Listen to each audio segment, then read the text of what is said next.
السلام عليكم ورحمة الله وبركاته. الحمد لله رب العالمين عدد خلقه وزنة عرشه ورضوان نفسه بذات الأجمعين. سبحانك لا علم لنا إلا ما علمتنا إنك أنت العليم الحكيم. اللهم صل على سيدنا محمد وعلى آل سيدنا محمد وبارك وسلم عليه. அளவற்ற அருளாளன், நிகரற்ற அன்புடையோன், எல்லாம் வல்ல அல்லாஹ்வின் திருப்பெயரால் துவக்கம். அல்லாஹ்வை பயந்து கொள்ளும்படி வாழ்வில் எல்லா நிலைகளிலும் தக்வாவுடைய வாழ்க்கையை மேற்கொள்ளும்படி முதலாக எனக்கும் உங்களுக்கும் உபதேசம் செய்து கொள்கிறேன். அல்ஹம்துலில்லாஹ், வரலாற்று சிறப்புமிக்க பாரம்பரியமான பினாங் கபிலான் மஸ்ஜிதில் தர்பியாவுடைய பயானை நிகழ்த்துவதற்கும் குர்ஆனை நிகழ்த்துவதற்கும் வாய்ப்பளித்த அல்லாஹ்வுக்கு எல்லா புகழும். ஏற்பாடு செய்த நிர்வாகங்களுக்கும் உங்கள் அனைவருக்கும் ஜஸாக்குமுல்லாஹு கைரன் புரிந்தார்கள். ரப்பல் ஆலமீன் மிகச் சிறப்பான இந்த நாளில் மிகச் சிறந்த ஒரு இடத்தில் நம்மை எல்லாம் ஒன்று சேர்ந்ததை கொண்டு நம்முடைய நாயகம் ரசூலுல்லாஹி ஸல்லல்லாஹு அலைஹி வஸல்லம் அவர்களோடு நம்மை தன்மைக்கு செய்வானாக அவர்களாக. ஈமானுடைய சொந்தங்களே, உலகத்தில் புத்திசாலி யார், அதற்கான வரைவிலக்கணம் என்ன, ஒவ்வொருவரும் அதற்கு தனித்தனி விளக்கங்களை கொடுத்திருந்தார். அல்லாஹ்வுடைய பார்வையில், அல்லாஹ்வுடைய ரசூலுடைய பார்வையில் புத்திசாலி என்பதற்கான வரைவிலக்கணம் என்ன என்பதை நாம் பார்க்க வேண்டும். பொதுவாக படித்தவர்கள் புத்திசாலிகள் இது நம்பப்படுகிறார்கள். ஆனால் படிப்புக்கும் புத்திசாலித்தனத்திற்கும் சம்பந்தமில்லை. எத்தனையோ படித்தவர்கள் கல்வியாளர்கள் அப்படி இல்லாமல் இருக்கிறார்கள். எத்தனையோ பாமரர்கள் படிக்காதவர்கள் மேலைகளாக இருக்கிறார்கள். நிறைய படித்தவர்கள் ஒன்றும் இல்லாத நிலையில் இருக்கும் பொழுது ஒன்றும் படிக்காமல் இந்த உலகத்தில் இருக்கிற செல்வந்தர்களை, வியாபாரத்தில் முன்னேற்றி வருபவர்களை நாம் பார்க்கிறோம்.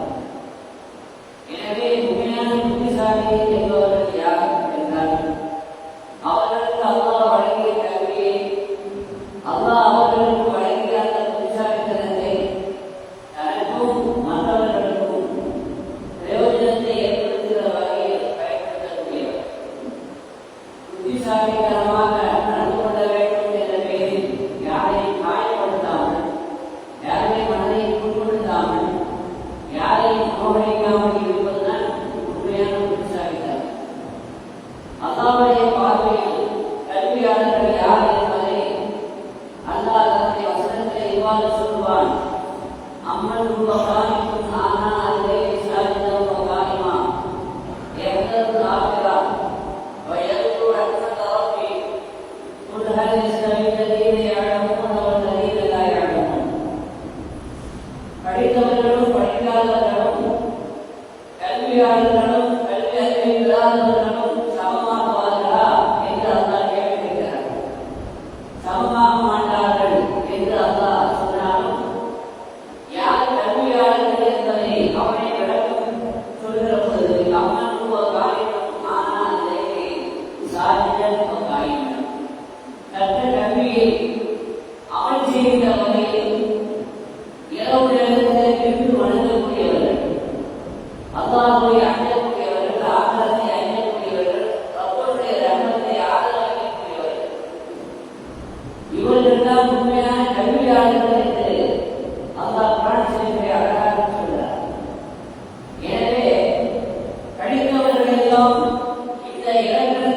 வந்தால்தான் புத்திசாலிகளாக கருதப்படுவார்கள்.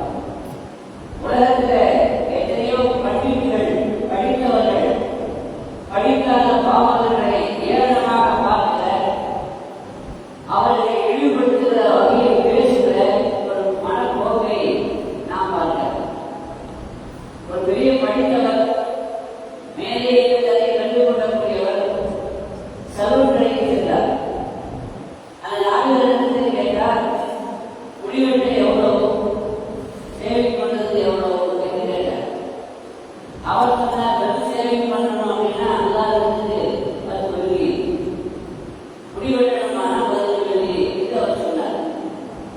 அது தமிழை சவரம் என்று சொல்வார்.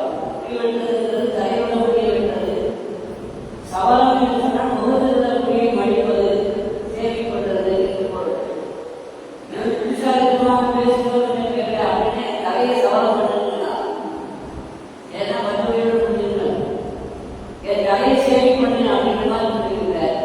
40 பேருக்கு ரத்தவத்துடன் படித்தார்கள், வயசானவர்களாக இருந்தார் என்று அவர் சரி என்று உத்தரவிட்டார். ஆனால் கூட இந்த படித்த துணுக்கு தனக்கு தந்தத்தை படிப்பிக்கிறது என்ற அந்த மாணவர்களை நாடுகளை கொச்சைப்படுத்த வேண்டும் என்று நினைத்து அவரிடத்தை பேசிக் கொடுத்தார். உங்களுடைய தொழில் அது கைகள் செய்கிறது. முடிவெட்டுவதா இருந்தாலும் சேமிப்பதா இருந்தாலும் கைதான் உங்களுக்கு தொழில் செய்கிறது. நாமும் அதற்கு தொடர்பு இல்லையா? உங்களுக்கு நாடுகளை கேட்டார். இவர் அவருக்கு பதில் சொல்ல முடியாம அவரை முடிக்கணும், அதை பார்த்து ரசிக்கணும் என்பது இவருடைய எதிர்பார்ப்பு.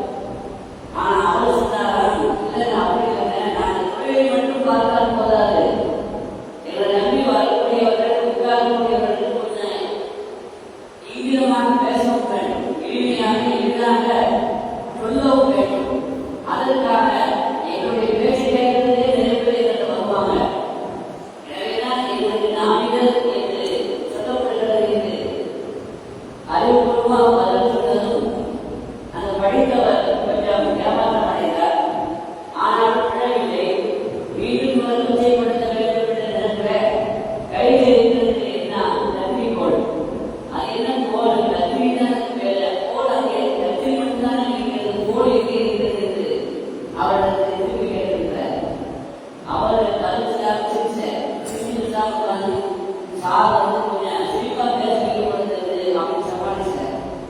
ஆனால் அவரை ஏமாத்தமா அவரை வெக்கப்பட வைக்கணும் என்று நினைத்தவருக்கு நிறைவேற்ற ஆசை. இந்த நிலையில நாடுகளை வந்து அவர் வீசையை கையை வச்சு அந்த படித்தவருக்கு கேட்டாரா, ஐயா இந்த வீசை உங்களுக்கு வேணுமா அப்படின்னு கேட்டார். வேணும் அப்படின்னு சொல்லியிருக்காரு. உடனே அந்த வீசையை உறுதியாக மடிச்சு உண்மையை சரிச்சு அந்த முடிவெடுத்து அவர்கள் கொடுத்துருக்காரு. என்னைதான் கேட்டா, இதுதான் வேணும்னு சொன்னீங்க, அதனால எனக்கு தேவைத்தானேன்னு சொன்னார். அவர் எதிர்பார்க்கவில்லை. அடுத்து அழகான கடுமையான குருவத்தை கை வைத்து, ஐயா இது வேணுமா இது கேட்டிருக்கிறார். உற்சாகிவிட்டார். வேணும் சொன்னதான வீசையை எடுத்து தந்த மாதிரி வேணும் அப்படின்னு சொன்னார். அதை தந்துவார்கள் வேணாம், வேணவே வேண்டாம் அப்படின்னா குருவத்தையும் படிச்சு, ஐயா நீங்க வேண்டாம்னு சொன்னீங்க, அதை உபயோகப்படுறேன். ஆக நாம் கேவலப்படுத்த வேண்டும் என்று நினைக்கிற பொழுது படிக்காதவன் அவன் புத்தி இருக்காது என்று நாம் நினைத்தால் அவர்களுக்கும் நேரம் வருகிற பொழுது நம்மை கேவலப்படுத்தி விடுவார்கள். புதியெல்லாம் கொடுத்திருப்பது அதை காயப்படுத்துவதற்காக பயன்படுத்துவதற்கு அல்ல, மாறான பயனுள்ள விதத்தில் அதை பயன்படுத்த வேண்டும் என்பதற்காக. நபிகள் நாயகம் ரசூலுல்லாஹி ஸல்லல்லாஹு அலைஹி வஸல்லம் அழகாக சொல்வார்கள், அது கையுசுன் தான நஃப்ஸஹு வ அமில லிமா பஅத மௌதி என்று சொல்வார். கையுஸ் என்றால் புத்திசாலி என்றால் யார்? தன் நஃப்ஸுடைய ஆசைக்கு கட்டுப்படாமல் அந்த நஃப்ஸை கட்டுப்படுத்தி அந்த நஃப்ஸோடு முஹாசபத்து நஃப்ஸ் என்று சொல்லப்படுகிற, அதாவது சுய பரிசோதனைகள் செய்து மௌத்துக்கு பிறகுள்ள வாழ்க்கைக்காக வேண்டி யார் அமல் செய்கிறாரோ அவர்தான் உண்மையான புத்திசாலி. ஒரு ஆணிசு புத்திசாலித்தனமாக இல்லாமல் இருப்பவர் அவருக்கான அடையாளம் என்னவென்றால், அவர் மனோ இச்சையின்படி வாழ்ந்து அன்புத்தனமாக நடந்து, ஆனால் அல்லாஹ்விடத்தில் அவர் மன்ன அளவு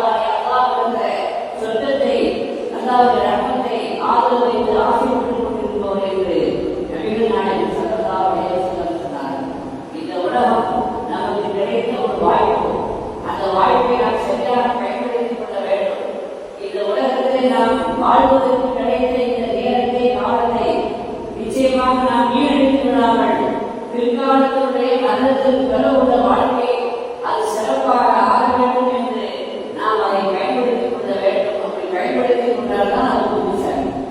உலகத்தில் ஒவ்வொரு நாளும் ஒவ்வொரு மனிதனுக்கும் 3 விதமான சோதனைகள் வருகிறது. 3 விதமான சோதனைக்கு உட்படுத்தப்படுகிற மனிதன் அந்த சோதனையை இருந்து படிப்புரை பெற்றானா என்றால் இல்லை. அப்படி படிப்புரை பெற்றிருந்தால் அவன் புத்திசாலியாக கருதப்பட்டிருப்பான். முதல் சோதனை என்ன வருது அப்படின்னா, ஒவ்வொரு நாளும் வருகிற பொழுது அவனுடைய ஆய்விலிருந்து அது கழிகிறது. ஒன்றான அந்த வாழ்நாள் குறைந்து கொண்டே இருக்கிறது. ஒவ்வொரு நாளும் ஒவ்வொரு மனிதனுக்கும் இத்தனை நாட்கள் இத்தனை பூச்சிகள் என்று அந்த எண்ணி நமக்கு நிர்ணயம் செய்திருக்கிறார். ஒவ்வொரு நாளும் வருகிற பொழுது நம்முடைய மொத்த ஆய்விலிருந்து ஒரு நாள் குறைகிறது. ஆனால் இதை நாம் யாரும் யோசிப்பதே இல்லை. நாம் இதை பற்றி யாரும் சிந்திப்பதும் இல்லை. இதை பற்றி நாம் கவலைப்படுவதும் இல்லை. அதே நேரத்தில் நம்மிடத்தில் இருக்கிற பணம் அது குறைந்தால் கவலைப்படுகிறோம். நம்முடைய பேங்க் பேலன்ஸ் குறைந்து விட்டால் நாம் கவலைப்படுகிறோம், பேசப்படுகிறோம். ஆனால் காலம் நமக்கு நிர்ணயித்த அந்த காலம் அந்த நாள் குறைகிற பொழுது அதை பற்றி கவலைப்படாமல் இருக்கிறோம். ஆனால் கொண்டு இருக்கிறத செல்வம் இருக்கிறது, அது குறைந்தால் செல்வம் பெற்றுக் கொள்ளலாம் முயற்சி செய்து. ஆனால் காலத்தை அது போனால் திரும்ப அதை பெற்றுக் கொள்ள முடியாது. சாதாரணமான காலம் பொன் போன்றது என்று சொல்வார்கள். பொன் போன்றது அல்ல, அதை விடவும் மேலானது. ஏனென்றால் பொன் என்பது அது இழந்தால் செலவானால் அதை மீண்டும் பெற்றுக் கொள்ள முடியும். ஆனால் காலத்தை மீண்டும் பெற்றுக் கொள்ள முடியாது. கருவாடு வீணாக கறந்தவாறு கழுவா என்று சொல்வார்கள். கருவாடு வீணாக கறந்தவாடு மீண்டும் மண்ணிலே போவாது. அதே போல இறந்து போன காலம், நம்மை விட்டு விடைபெற்ற காலம், அந்த நேரம் திரும்ப நமக்கு வருமா என்று சொன்னால் வராது. ஆனால் அதை பற்றி மனிதன் கண்டுகொள்ளாமல், அதை பற்றி மனிதன் சிந்திக்காமல், கவலைப்படாமல் அவன் இருக்கிறான். முதல் விஷயம். இரண்டாவது, ஒவ்வொரு நாள் வருகிற போது அவன் அல்லாஹ்வை ருசிக்கைத்தான் எல்லா நாட்களும் சாப்பிட்டுக் கொண்டிருக்கிறான். அப்படி சாப்பிடுகிற அந்த ருசிக்கு அழகாக இருந்தாலும் அவனுக்கு அதை கேள்விகளுக்கு உண்டு. இதை எப்படி சம்பாத்தியம் செய்தாய், எப்படி செலவு செய்தாய் என்று கேள்விகளுக்கு உண்டு. அவன் சாப்பிடுகிற அந்த ருசிக்கிற அந்த உணவு ஒருவேளை அறாமாக இருந்தால் அதை கேள்விகளுக்கு உண்டு. அதற்கு என்ன தண்டனை என்று அவனுக்கு தெரியாது. ஆனால் அதை பற்றி அவன் யோசிப்பதே இல்லை. மூன்றாவது, ஒவ்வொரு நாள் வருகிற பொழுது ஒரு நாள் அவருடைய மொத்த ஆய்விலிருந்து குறைகிறது. அவன் துனியாவை விட்டு விடைபெற்று ஆசிரியரை நோக்கி அவனுடைய பயணம் தொடர்கிற பொழுது அவனுக்கு ஒரு நாள் துனியாவுடைய நாட்களில் ஒரு நாள் குறைந்து, துனியாவை விட்டும் அவன் குறைந்து ஆசிரியரை முன்னேறி கொண்டிருக்கிறான். ஆனால் அதை பற்றி மனிதன் சிந்திப்பதில்லை, யோசிப்பதில்லை. எனவே நபிகள் நாயகம் ஸல்லல்லாஹு அலைஹி வஸல்லம் தன்னுடைய வாழ்நாளில் நாம் என்ன செய்தோம், நம்முடைய உழைப்பு என்ன, நம்முடைய சம்பாத்தியம் என்ன என்பதை நினைத்து மரணத்திற்கு பிறகு நம்முடைய வாழ்க்கை எப்படி இருக்க வேண்டும் என்று யார் திட்டமிட்டு செயல்படுகிறார்களோ அவர்கள்தான் புத்திசாலி என்று நபிகள் நாயகம் ஸல்லல்லாஹு அலைஹி வஸல்லம் சொல்வார்கள். சகோதரர்களே, எனவே இந்த உலகத்தில் வாழ்கிற போது நம்முடைய புத்திசாலித்தனத்தை வெளிப்படுத்த வெறுமனே புத்திசாலித்தனத்தை மட்டும் பயன்படுத்தாமல் நாம் செய்யக்கூடிய ஒவ்வொரு செயலும், நாம் சொல்லக்கூடிய ஒவ்வொரு சொல்லும் அது நமக்கும் மற்றவர்களுக்கும் பிரயோஜனம் தருகிறதா என்று நாம் யோசிக்க வேண்டும். இதுதான் அடிப்படையில ஆன்மீகவாதிகளுக்கும் அறிவியல் ஆய்வாளர்களுக்கும் உண்டான அடிப்படையான வித்தியாசம். விஞ்ஞானிகள் இந்த உலகத்தில் ஆய்வு செய்கிறார்கள் என்றால் என்ன அர்த்தம்? ஒவ்வொரு வஸ்துவையும் அவர்கள் பிரித்து பிரிக்கிறார்கள். பகுத்து அந்த வஸ்துவை பிரித்து அவர்கள் ஆய்வு செய்கிறார்கள். விஞ்ஞானிகள் அதை பிரித்து அவர்கள் ஆய்வு செய்வதனால் இந்த உலகத்திலே கண்டுபிடிப்புகள் அதிகமாகிவிட்டது. ஆனால் பிரிவுகள் அதிகமாகிவிட்டே இருக்கிறது. அந்த முன்காலத்தில் எந்த அளவுக்கு நாம் சேர்ந்திருந்தோமோ, முன்காலத்தில் நாம் இணைந்திருந்தோமோ அப்படியெல்லாம் இல்லாமல் உலகம் இந்த உள்ளங்கையிலே சுருங்கிவிட்டது. அதை போல அறிவியல் வளர்ந்து விட்டது. ஆனால் உள்ளம் சுருங்கிவிட்டது. ஆனால் ஆன்மீகவாதிகள் அவங்களுக்கு எப்படி இருப்பார்கள்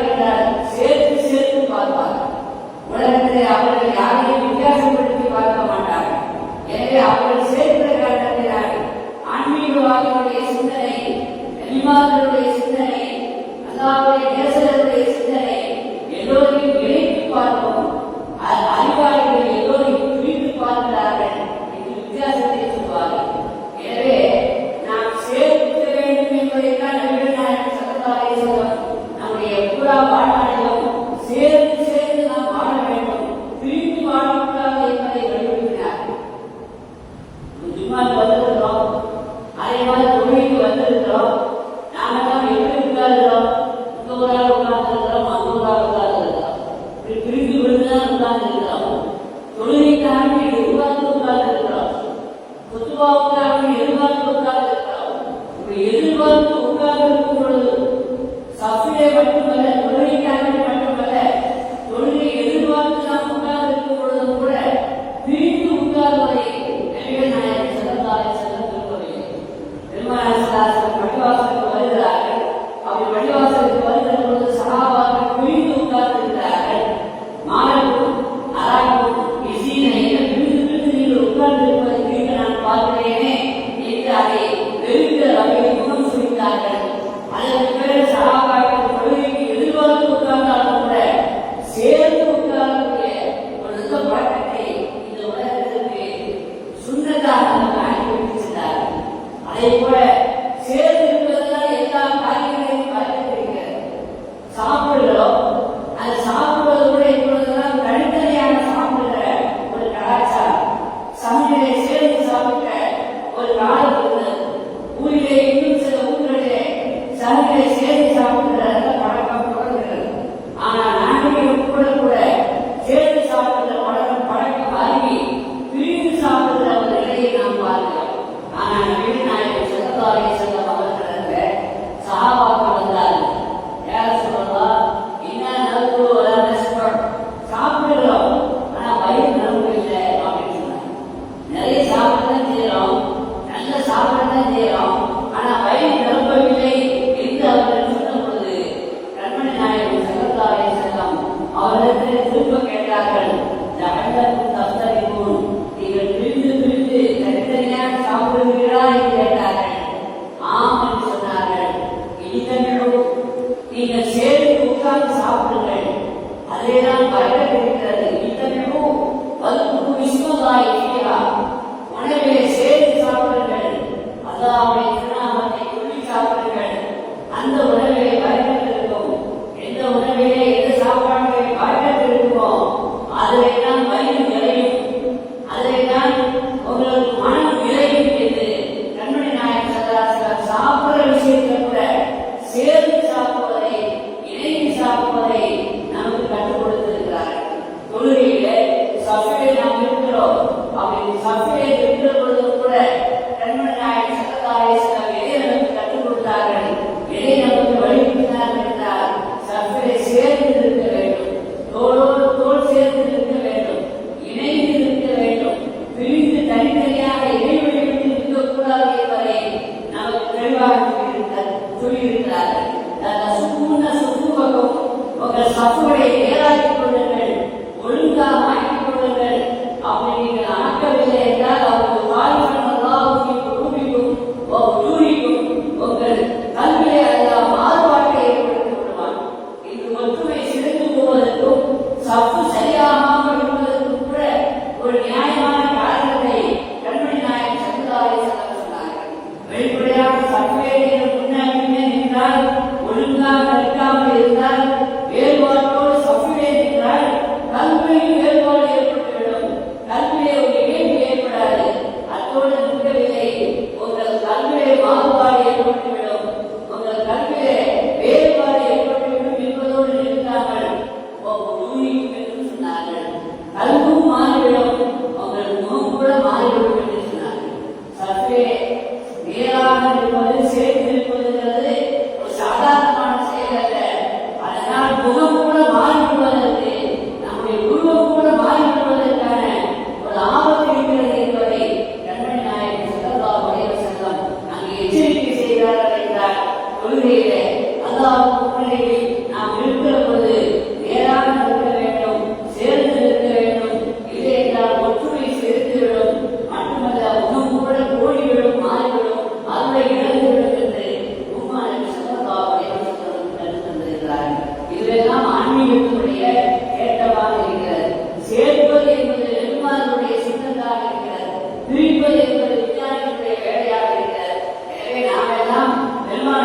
ஸல்லல்லாஹு அலைஹி வஸல்லம் அன்புள்ள ரசூல்மார்கள் இறைநேசர்கள் அவர்களை போல நாம் சேர்ந்து வாழ வேண்டும், சேர்ந்து வாழ வேண்டும்.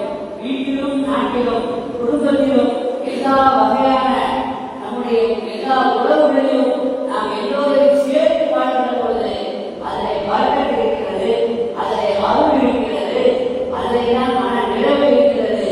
ரப்புல் ஆலமீன் அத்தகைய மகத்தான வாக்கியத்தை நாம் எல்லோருக்கும் குறிப்பாக சமுதாயத்திற்கு வழங்கி அருள் புரிவானாக. பிஹக்கி சையதினா முஹம்மத் வ ஆலி சையதினா முஹம்மத் ஸல்லல்லாஹு அலைஹி வஸல்லம். وآخر دعوانا أن الحمد لله رب العالمين. السلام عليكم ورحمة الله وبركاته.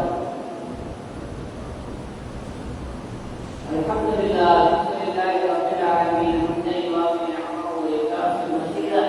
وارحمنا يا كريم يا رحيم يا الله. اللهم صل على سيدنا محمد وعلى آل سيدنا محمد وبارك وسلم عليه.